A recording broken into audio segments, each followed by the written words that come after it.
Tell us why you feel as though maybe Miss Bahamas has not made the top Miss Universe cut, or even as runner-up.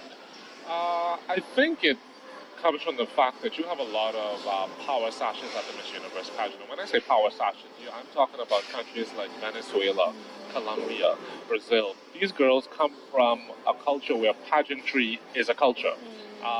They train these girls, from they're little girls, straight up into womanhood about what it is to be a beauty queen. I mean, I'm not even talking about the aesthetic part of it. I'm talking about stage deportment, how they speak, how they carry themselves.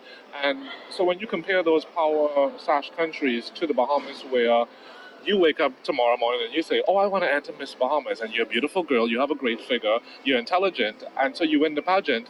But what about the background training that takes you to the next level? You find a lot of times that a Miss Bahamas may go over to the Miss Universe pageant and may not even know what to expect. And it's because there isn't a culture of training here.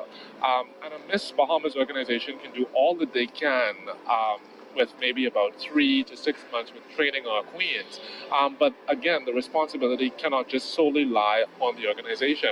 There has to be a culture where there's either a beauty pageant association that is formed, where from these girls are little girls, you have a beauty training and development school to harness that talent and the interest in these girls, where you teach them different skills. It's not just focused on stage deportment and ballet and that kind of stuff. You actually have speaking classes for these young ladies, and you bring in educational persons, to educated persons to speak to them and give them training on, psychological development.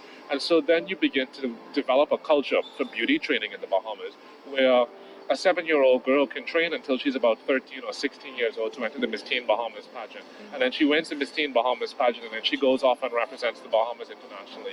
She comes back in about 4 years, she is able to finish an associate's degree, so she has something behind her, or even wait 6 years until she finishes a bachelor's degree.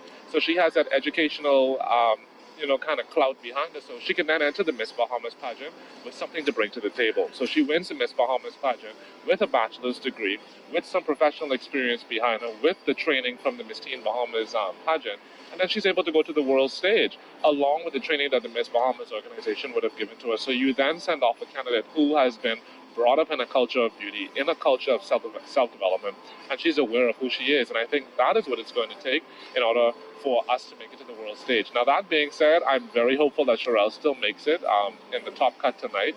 She's a beautiful girl, she's intelligent, and I think she has what it takes. Definitely she has a standout wardrobe. But, I think it just needs to be a culture of beauty development in the Bahamas, where we take these girls from their young and we develop them to the next level, where they can compete against a Venezuela and a Colombia.